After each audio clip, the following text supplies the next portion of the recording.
AFC নারী Asian কাপে অভিষেক ম্যাচে লড়াই করে চীনের বিপক্ষে 2-0 গোলে হারল বাংলাদেশ। ফলাফল পক্ষে না এলেও শেষ বাঁশি বাসা পর্যন্ত অদম্য লড়াই করে মুগ্ধতা ছড়িয়েছে ঋতুপর্ণারা। প্রথমার্ধেই 2 গোল হজম করে বাংলাদেশ। আগামী শুক্রবার দ্বিতীয় ম্যাচে বাংলাদেশের প্রতিপক্ষ উজবেকিস্তান। চীনের বিপক্ষে ফলাফলটা অনুমেয়ই ছিল, তবে স্কোর লাইন দেখে নিশ্চয়ই বাহবা পেতেই পারে বেঙ্গল টাইগার্সরা। তার চেয়ে বড় কথা, দু একটা দৃষ্টিকটু ভুল বাদে পুরো ম্যাচেই বুক চিতিয়ে লড়াই করেছে বাংলাদেশ।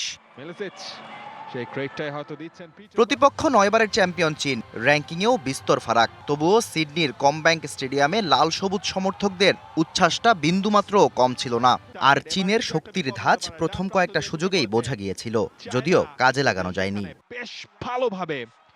তবে পরের গল্পটা আক্ষেপের। ঋতুপর্ণার 35 গজ দূর থেকে দারুণ এই শটে গোল না হওয়া দুর্ভাগ্যই বটে।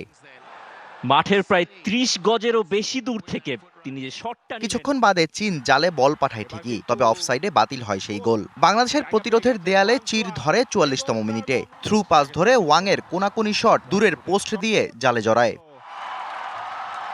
প্রথমার্ধের যোগ করা সময়ে দ্বিতীয় গোল খায় বাংলাদেশ। তবে এখানে চীনের কৃতিত্ব থেকে গোলকিপার আর ডিফেন্ডারের দায়টাই বেশি। 72 ঘন্টা ময়েশ্চার লক সমৃদ্ধ লিলি বডি ওয়াশ, শিয়া বাটারের গুডনেস স্কিন রিপেয়ার করে রাখে সফট ও গ্লোয়িং। এমন গোল হজম করার পর মনে হচ্ছিল দ্বিতীয়ার্ধে একেবারেই খেই হারাবে বাংলাদেশ। 3 পরিবর্তন নিয়ে খেলতে নেমে চিত্রটা একেবারেই ভিন্ন ছিল। শেষ 45 মিনিটে নিয়মিত একাদশে না থাকা মিলি বেশ কিছু দারুণ সেভ করেছেন। শেষ দিকে আক্রমণে আর তেমন কোনো সুযোগ তৈরি করতে পারেনি বাংলাদেশ। 3 পরিবর্তন করে ব্যবধান আর বাড়াতে পারেনি চীনও। শেষ পর্যন্ত 2-0 গোলের হার নিয়েই মাঠ ছাড়ে লাল সবুজের মেয়েরা। Shahriar Hossain, DBC news desk.